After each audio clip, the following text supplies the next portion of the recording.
But this child's story was so powerful because it was a kid that had been referred to the second therapist and had never talked about his sexual abuse. And he was an elementary school kid. And he gets to the second therapist that was doing the treatment or providing the treatment that I train in, trauma focused cognitive behavioral therapy, for example. And the therapist said, "Oh, did you ever talk about, the sexual abuse with your last therapist?" And the little kid was like, and the therapist said, "Oh, well, why not?" And the little kid said, "Oh, she wasn't ready." And I always think like, I don't want to be that person, that adult that's not ready to help a kid with recovery and to take it out of the dark. Hey there, and welcome to the Heal with Grace podcast. I'm your host, Grace Secker, and I'm a holistic licensed therapist and nervous system coach who believes that the chronic and often unseen symptoms you're living with are a sign of something deeper going on, a sign that your nervous system needs attention. In each episode, I'll share the science behind the most common chronic health disorders, plus holistic tips using mental, physical, and spiritual practices. You'll hear what I've learned in my journey and the true stories from our trusted guests, so you can feel less alone in your experience and give yourself grace no matter what you're going through. So without further ado, settle in and get cozy. It's time to heal with grace. Hi, Monica. Thank you so much for coming on the podcast. I'm excited for today's episode. We have not had a specialist in trauma and researcher come on, and I think it is going to be really helpful for people. I'm so excited to be here, Grace. Yeah, I will let you introduce yourself. Okay, that's Tell great. everyone about who you are and Okay. what you do. Yeah, a little bit Okay. about you. Okay. Well, Monica Fitzgerald. I'm a licensed clinical psychologist and I work at the University of Colorado in Boulder.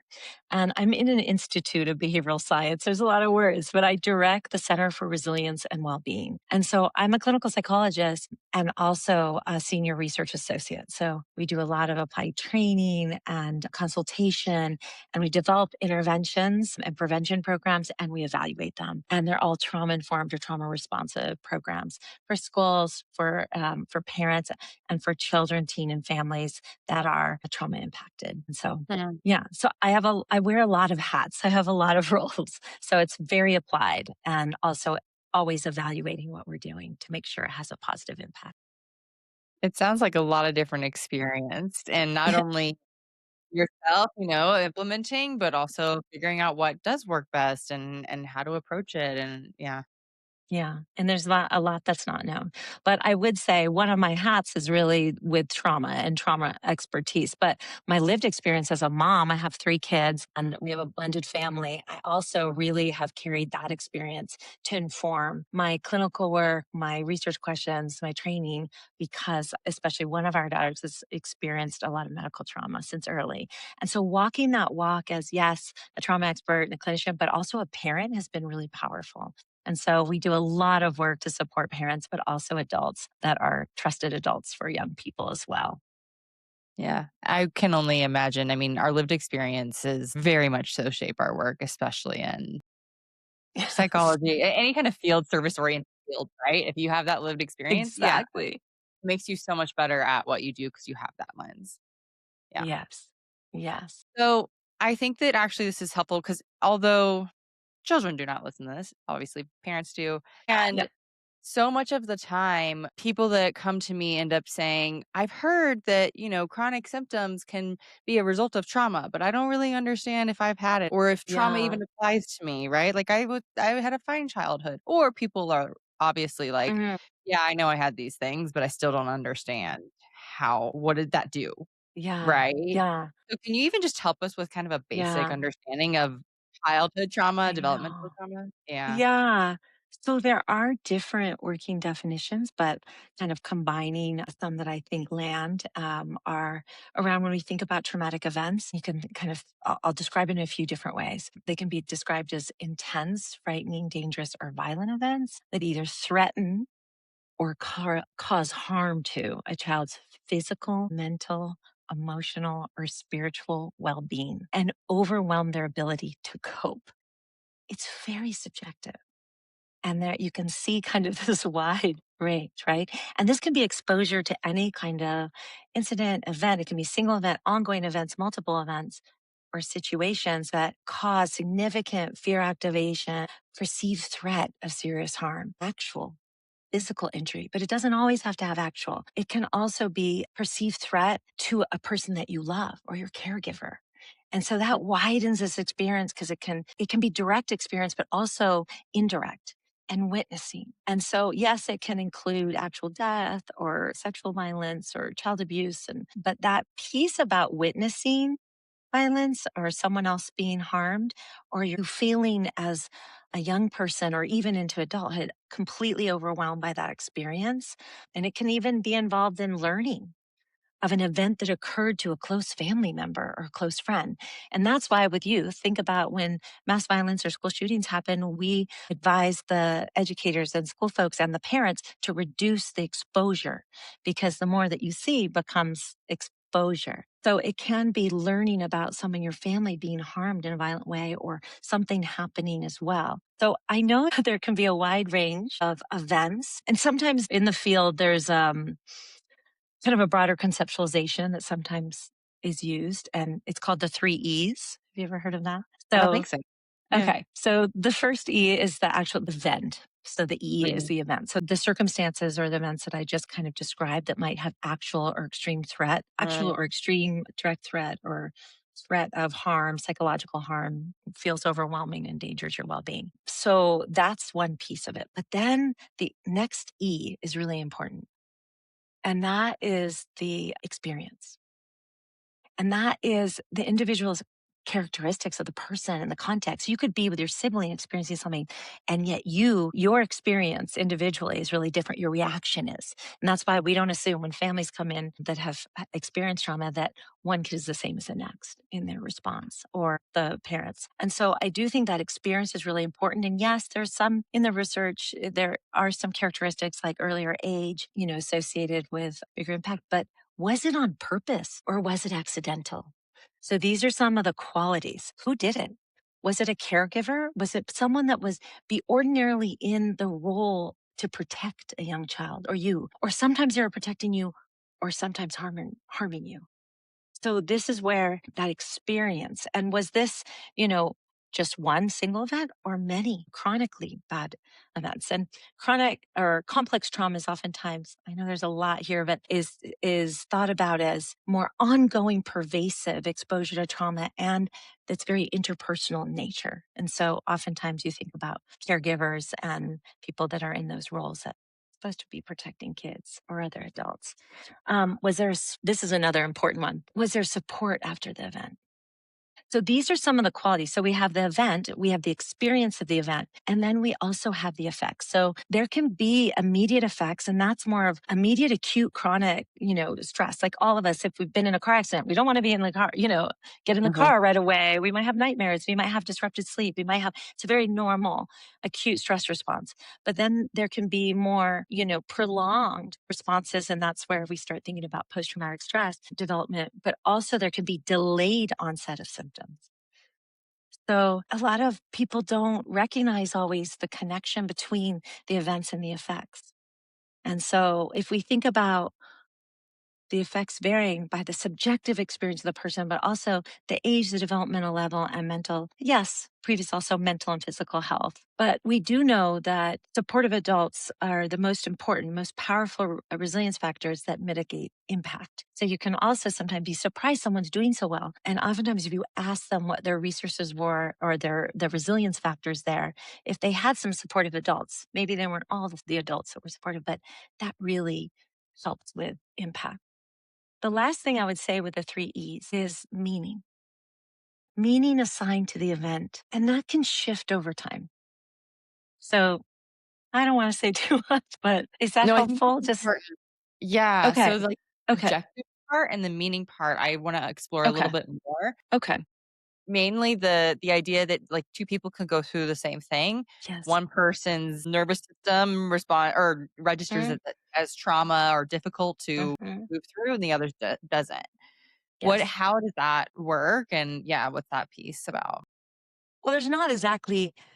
like a clear answer of how that works because we Sure. have like the psycho, Yeah. like the biology, even with neurodiversity, all the pieces of that person in Yeah. part. So I would just say, and different styles and personality styles, you can sometimes have, more introvert or extroverted kids. Extroverted kids, for example, I was working with two siblings that were impacted by a lot of domestic violence, and one sibling would go towards it and the event, not that that's, great response, but would try to do something to get to make it change. And Mhm. that, put them in danger. Sister would go and totally hide and internalize and do what would be a flight response, which we understand, or a freeze response. And so you have these different nervous system responses that are also happening real time that all make sense. You might have, and you might see that other response from a fight, flight, freeze, and then fawn response, of actually trying to appease the offender or the person doing harm. And so if you think about the personality styles and different kids and siblings and families too, that can also interact to affect how their nervous systems, is danger. Do I have any perceived control? And there is a little Mhm. bit of research in women in adulthood that does look at some of the factors that are associated with development of post-traumatic stress Mm. disorder. And, I think many people ask why do women have higher rates, disproportionately higher rates of PTSD when Mhm. they're trauma impacted. And so there's a lot there to say, but is that helpful a little bit to your question? Yeah, and the meaning making around it. Yes. How maybe also a child and or adult, right?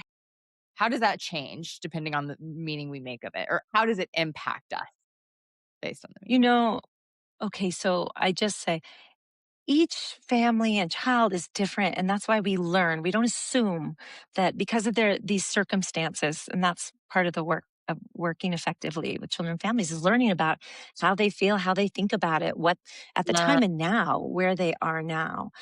But when you do see when there's an internalization of blame or shame around, like this is happening to me because I'm a bad person. I did mm, something bad. I'm wrong. I'm broken. I'm not worthy. My parent is hurting me because I just mess everything up.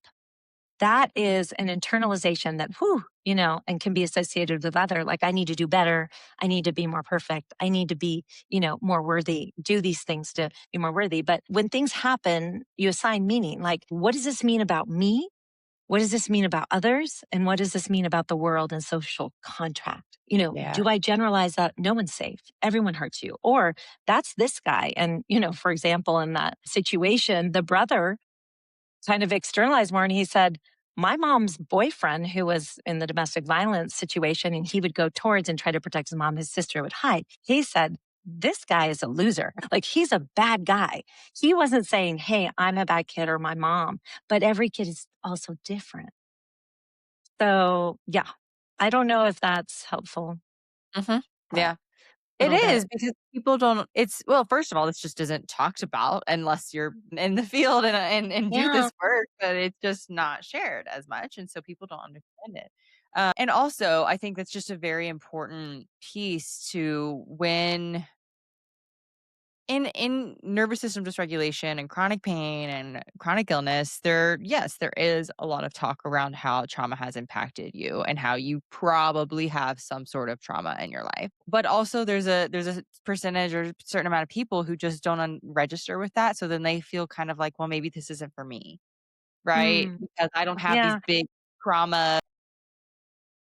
I appreciate you said that, Grace, because there's kind of a wave. There have been different waves in this field over the last number of decades. And one was about big T's and little T's, like things that Mhm. count. And it doesn't really make sense because what we've Mm. learned too is the small T's, what used to people would say, well, this is a small T. This doesn't really have a big nervous system response or traumatic.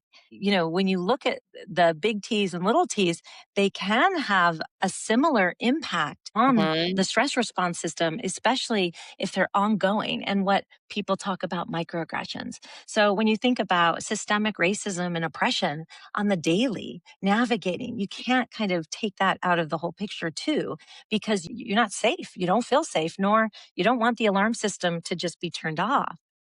And that's, embedded in a lot of other structural inequities, and why they expanded the ACEs, the adverse childhood experiences, beyond just the 10 to more of these systemic issues and then environmental issues. There's so Thank you much for to saying say, that. Grace. I'm sorry. No, Don't want to please. This overwhelm. is this is really helpful. This is like coming from you, I think is really important. And thank you for saying the big T and little T. I know that we have I thought we've moved away from it, but not everyone has. So anyway, it's helpful to Sure. So understand, thank right? you. Yeah. And I mean, I Yes. can even resonate with that. I've had a couple big T traumas that people would say, yes, that is, a big event trauma. And I did have some resources around it. So I actually, yes, it impacted me. And at the same time, I think all the other little things that built up over time were more impactful now that I know myself more and I know my nervous Yes. system. Yeah, that cumulative impact, that's not to be minimized. And that's the lens we need to have when we're serving for the providers that you're training and things like that. And to not bring, if we have a brain, we have a bias, but we need to pause there. And you might have a little bit of information, but just really pause there to learn about the experience of that person and Can their, you speak to maybe some of the examples of what we might say are more like you mentioned the microaggressions, right? But even in growing up, what would be something that would kind of be you wouldn't pick it out. It would be something underneath the surface, maybe around emotional needs or in general the way that yeah. a family is set up. Yeah. Well, I mean, and if we think about sometimes people say, well, what are those microaggressions? And if you think about these, it relates to because it's like these brief, they can be commonplace, these verbal, behavioral, environmental, little Mhm, indignities, mhm. whether they're intentional or unintentional. And so they really communicate like hostile or undermining or derogatory or negative slights or little insults. So you think about how many things can be said to you about why don't you understand that? What's wrong with you? Do it better. Like even those things, like something's wrong with me, they can be very hurtful, oftentimes when they're also kind of targeted at a certain group, a marginalized group as well, and mixed with also racism, and oppression. So, young people that are continually questioned, that's a dumb question. Like even a criticized, questioned, minimized. So that's invalidation, that wasn't that big of a deal. You're questioning your experience in the world all the time.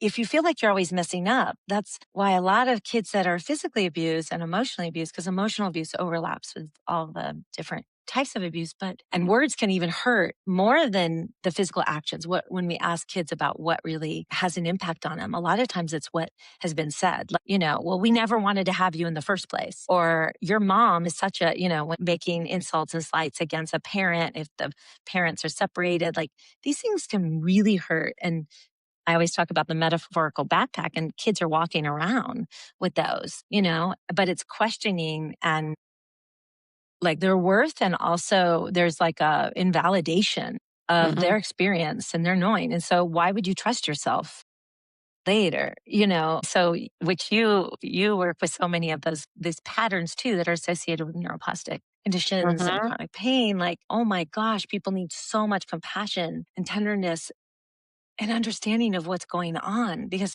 it makes sense that you would doubt yourself if you were doubted by all the primary caregivers that really were important to you or sometimes celebrated in these situations or totally unpredictable settings. So that's Yeah. really hard for kids. I That's never really know what's coming. yes, that's really helpful. Yeah. We see a lot of, yeah, I don't Okay. fully trust myself or Yes. always critical of ourselves, Mhm. right? Yeah. Or have to be perfect to be worthy, Yep. which they don't realize that Absolutely. that's the narrative yet until they do this work. But yeah, And and yeah. yes, yes, and why I think I started this, and I'm sorry I didn't end the physically abused kids will say, when you ask them, why do you think your ex-parent, hit you, abused you physically when you're doing psychoeducation? And they're like, oh, I'm a bad kid. Because they've like I've been told, it's me actually. And so that's part of the process too. Yeah. And Yeah. parents that are engaging in more punitive or harsh or inconsistent parenting or more authoritarian parenting, like they don't even know that they are kind of planting all these seeds of doubt in their kids and nervous system response. of Before I became a niche in this chronic pain and illness, I was an eating disorder therapist. And so now I also overlap a lot of that, and they go very hand in hand often. And the personality characteristics of someone is very similar in terms yes. of self worth, no self worth, or self esteem. And usually we uncover there was some sort of either parental figure or mentor, someone that they learned those tactics from. And usually it was the criticizing, right? Like, you should be wearing that, or Mhm. you're eating too Mhm. much, or You got it. right, like you shouldn't be X, Y, That's it. and Z, or yeah. Yes. So Yes. and they'll point it out, but then oftentimes they'll also be like, "I mean, I don't know, that was just yeah, that was just like that But was that it." was just their experience. So that's Exactly. also really from like with the trauma lens for any provider is Mhm. understanding why that makes sense too. That response. Cause sometimes you're like, why aren't you putting this together? And then fully validating yourself. It's like, yeah, yeah, it just doesn't happen like that. And you have so many instances that are creating like a mountain of evidence that informs how your schema, your, internal working model of how you see yourself and others, and that's also a part of your attachment system, and attack. So there's a lot there, but really just more simply is like, why would I believe that just with one connection point? So that's where it's like having that like patience and understanding, especially with complex trauma and where it's ongoing, enduring, recurrent, and oftentimes in interpersonal relationships. It's not like the car accident that happened here or the mountain accident. Mhm. It Mhm. really over time. There's so many instances, and it's like data, but that has informed how they've decided as they're doing identity development, inform their belief about themselves and Mhm. others and their habitual patterns, that it's like it's not overnight, and the themes kind of cluster. So that's why in the trauma work you're really helping to lean in to address those dreams related to self-worth or power or intimacy, control, Mhm. and this shame, and these overlap, but that makes sense. Okay, so you know those connection points are important that you're saying, and yet they take a minute, you Yeah. know Yeah. or So you're what is all the other evidence too for the contrary? And that has to, that's all the work you're doing so I with wanna make sure people. this makes sense for everyone for a Okay. second. There's lots of clinicians that listen to this, lots of therapists, so let's speak to them for a second. If you're listening to a client who's saying, "Well, I don't really know why," or, "I mean, yeah, my mom was kinda critical and would, like, say things about my body sometimes, which I guess didn't feel good, but I don't know, that's just, like, is what it is, or that's just how it was then, I'm not sure Hmm. if it made a difference." First and foremost, like, why do they just say that? Why are they not? Because the clinician's like, hello, that is harmful." They're not saying it, but in their Yeah. mind, that was harmful, right? You mean Well, yeah. the clinician is having a response? Let me make sure I understand. The clinician Mm, having a response. So why isn't this landing with them of saying that's harmful? And you mhm, think about, oh gosh, that's a great question, Grace. There's a lot of elements to that when you're growing up and around a person that also you're seeking approval and attention, and mhm, and mhm. and so it's not also an automatic response to throw them under the bus, like, oh yeah, that was completely harmful and they should have never done that. Okay, some kids say that, like I said, when the young boy said my mom's boyfriend is a mean and harmful person, right, versus we're really bad kids or my mom is not a good partner or Yeah. something. That's external attribution versus internal. I think that when you see that, like, yeah, you're making connections and that harmful. So, what would have been helpful for you to hear from your mom or from someone Mm, around you? There are a lot of different ways to go because if we're trying to build, I always like for clinicians that I train, like, where are we aiming to go? I'd like for my clinician, I'm really uncomfortable with my client believing that, like, well, this is okay. So mm, my natural response is to say, and this is what step one is like, what's your natural response? Well, clinician wants to say, oh my gosh, that wasn't okay. That was wrong. That was harmful. That really ingrained this, you started questioning yourself. They want to say that. So the person would ultimately feel validated understood and also claim what they're worse than all Mhm. these things. Okay. Mhm. But if I want to arrive there to this more balanced, healthy way of thinking about myself and others, or even the situation. Mm. Okay, so stay with me here. I need to help the person arrive there on their own. So that's where we use a lot of these strategies around cognitive processing and restructuring to help them arrive there. We need to know where we're going. So, Mhm. what would a healthy, positive, affirming alternative statement be in that situation? What would you say? That Mm. that client would be saying, yeah, to themselves instead of that other thing.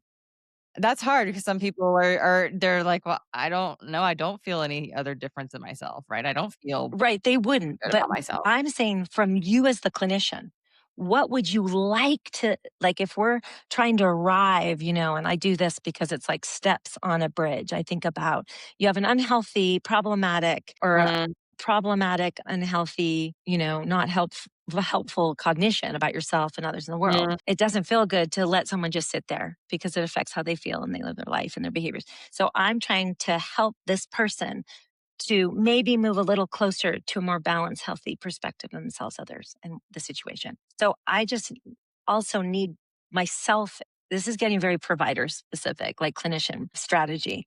What would it sound like?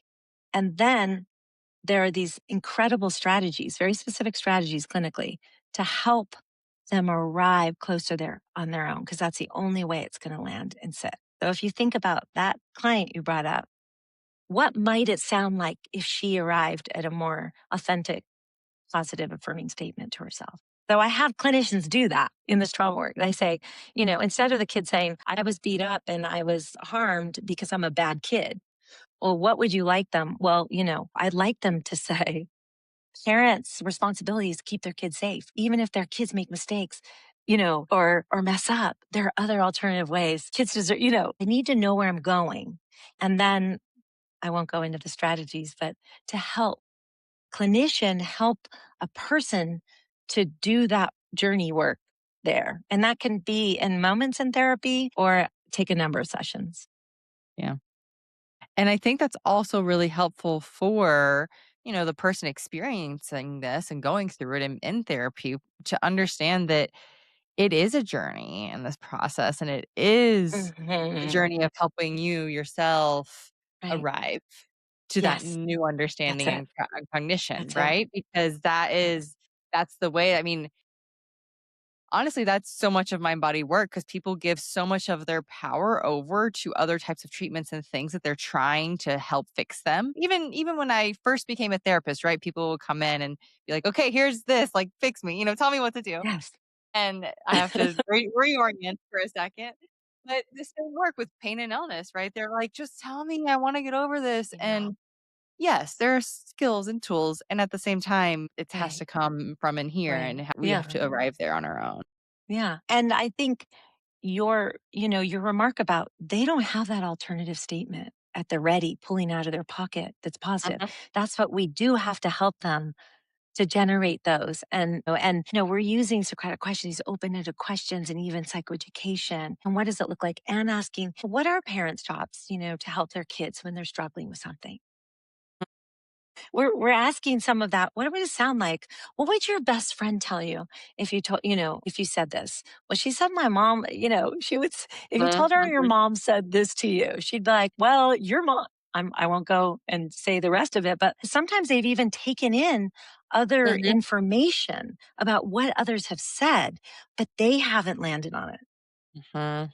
It's Yeah. it's a little bit of a process, but it's also like a key element of trauma-focused treatment that is also associated with the gains in therapy, but reductions in PTSD. So they're trauma-related cognitions mediate the response and treatment.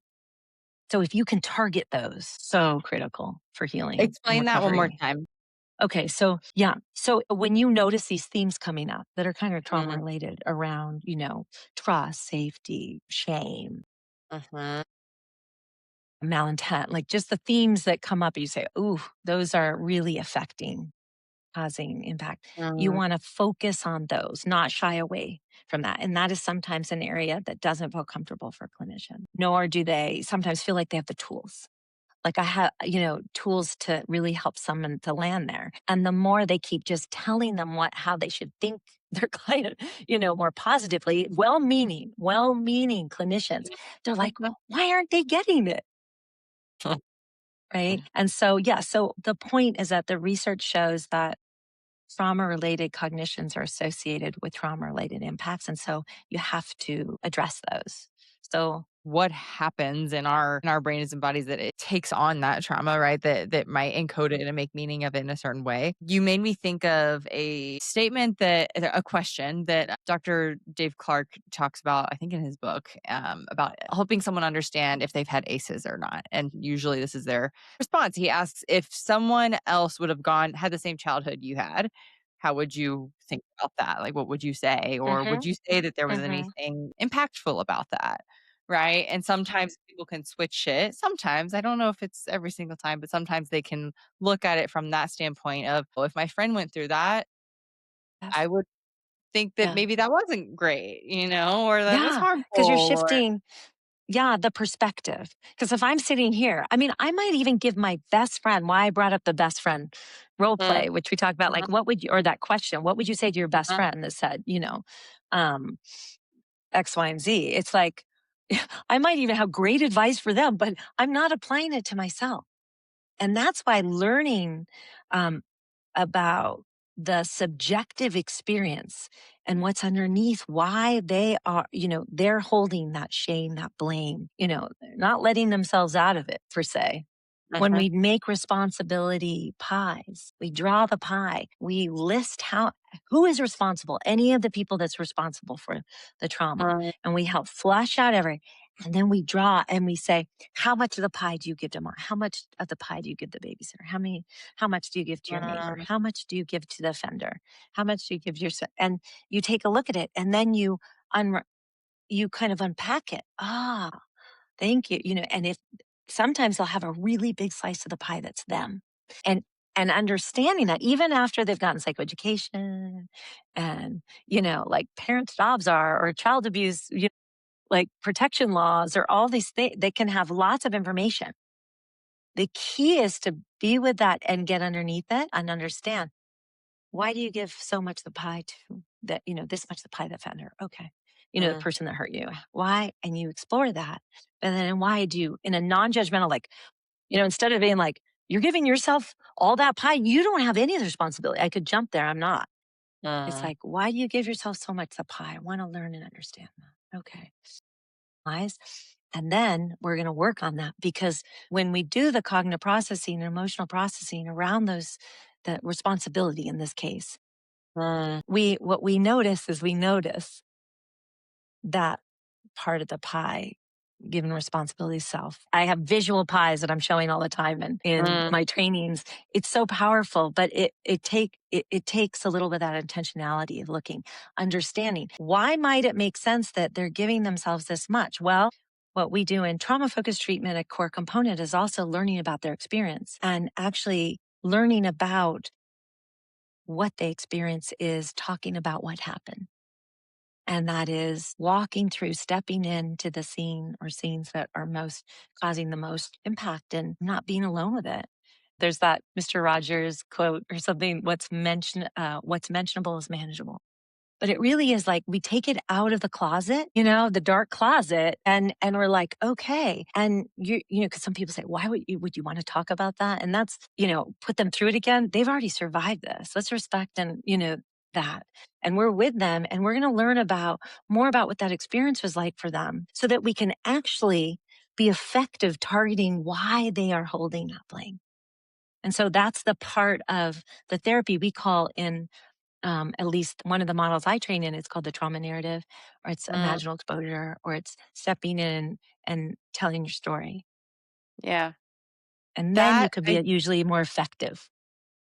Some people will also come and say, "Well, I've heard that opening up my trauma will re-traumatize me, and I don't know if I wanna go there or how I do that," right? So what you just said is actually so important in that, of recognizing that first and foremost, we don't even know how it affected you. Maybe we just don't know yet. Let's get to know it. Let's explore what that meant to you and how you experienced it. Yeah. So Yeah, I heard and I that's a saw a very reaction. common Yeah, what is you just named and labeled a very common reaction and a fear and a concern of clinicians doing this trauma-focused work and doing the exposure, the imaginal exposure, trauma narrative work. And, you know, I love this story because this is a kid that, taught about this in just an anecdotal way, but then there's also research supporting that talking directly about the trauma actually does not cause more trauma symptoms. And that's really important. Trauma assessment measures, there's not the data showing that that does harm. And mm, actually, when you learn more, if you learn about ACEs, it's not just about, oh, count up your score. That's what I'm not about that in the ACEs. It's about also how many positive childhood experiences did you have? Let's also balance that because those are also important in buffering. So let's hold both of those. Positive experiences are just as important as these. So we're holding these things together, but we're not saying, oh, yeah, now you're at increased risk of X, Y, and Z. But I think coming back to this idea of, yeah, could I harm? Like, this is a well meaning clinician. Could I harm someone by going there? No. If you're doing it in a grounded, sensitive, kind of controlled, titrated way, right? You're not flooding them. And so we build a container. But this child's story was so powerful because it was a kid that had been referred to the second therapist and had never talked about his sexual abuse. And he was an elementary school kid. And he gets to the second therapist that was providing the treatment that I train in, trauma focused cognitive behavioral therapy, for example. And the therapist said, oh, did you ever talk about the sexual abuse with your last therapist? And the little kid was like, "Oh." And the therapist said, oh, well, why not? And the little kid said, oh, she wasn't ready. And I always think like, I don't want to be that person, that adult that's not ready to help a kid with recovery and to take it out of the dark. So if that's not your style, or if that doesn't, that's what I love to support clinicians that are kind of nervous about this kind of work, mhm, to support them to be able to hold that mhm. and see how powerful it is for healing. I mean, like you just said, taking it out of the dark closet. That makes a It's lot of sense to me, right? and you can organize it.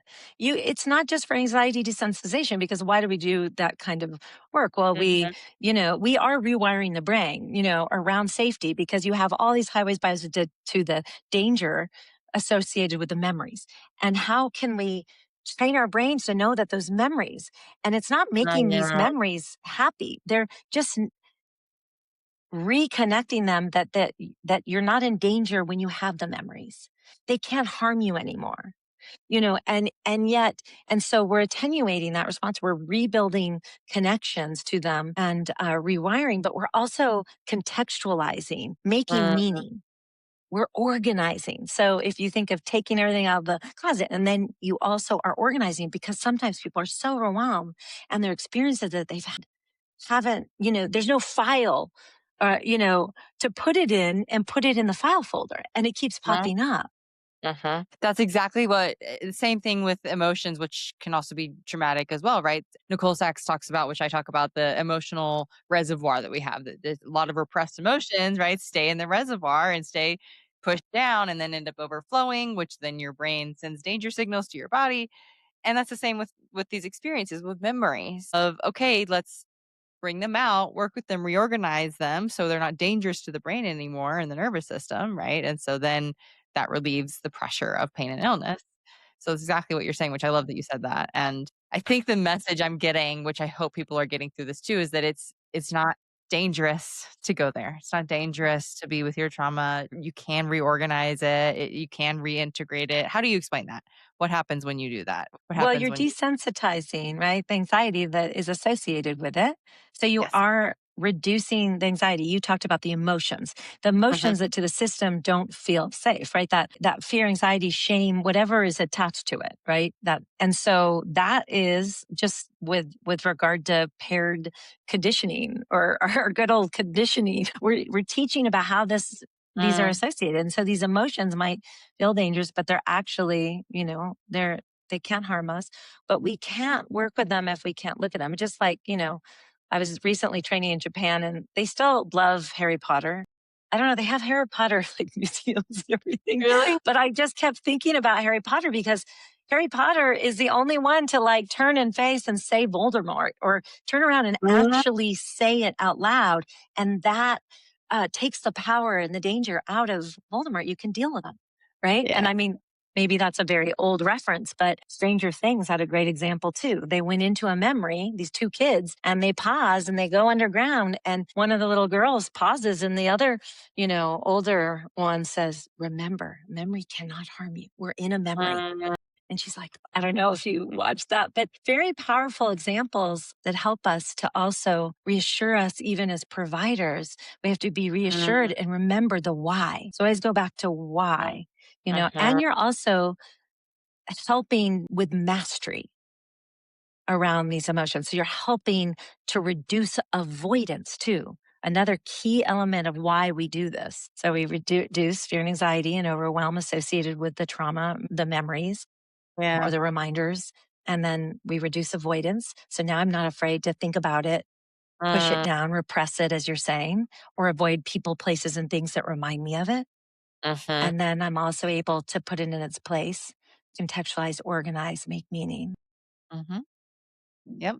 Which is what we do with pain when you're afraid of sitting in the car for 3 hours because Right? something might hurt you, right? We reorganize it. We Yes. unattach from the idea that this thing is going to be harmful to your body Yes. You got it. because we avoid, right? It's the avoidance of it. Yes. Avoidance usually pushes it away and then makes it harder to be with the anxiety associated with trauma, emotions, actions.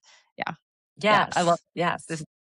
Amazing. Okay, we Yeah. could It we could just, probably go for a long time on this. I, I wanna ask one last question. So, based on everything that we've talked about, what what would you say to someone who is starting to understand and connect the dots around trauma for themselves? I would just say that we're not built to do this alone.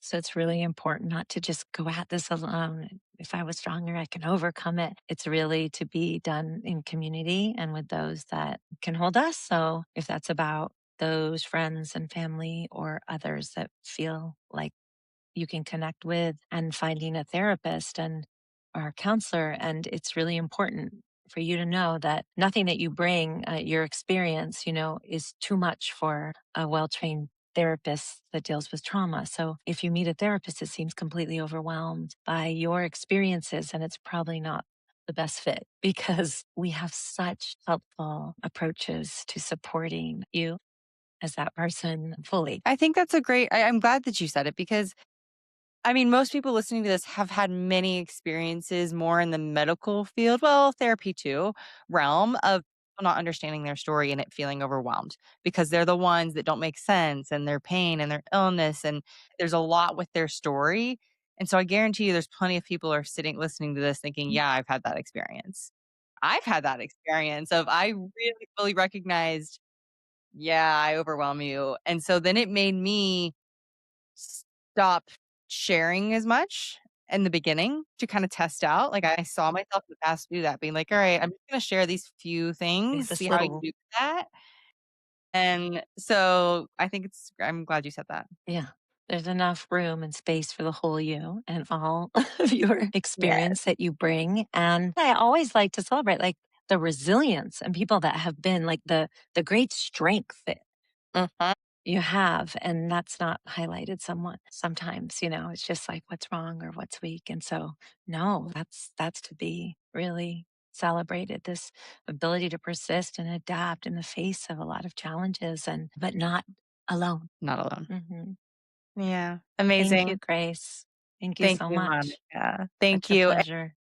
Tell us I'll link everything obviously below in the show notes, but tell us how people can find you, and you just started a private practice, right? I did. Yes, yes, yes, we did. Resilient Families Therapy. And then we have also a clinic that we started at the university as well. Mm, And we have, yeah, I'll share all the things. So amazing. be happy for folks to contact me and learn more and share more. Amazing.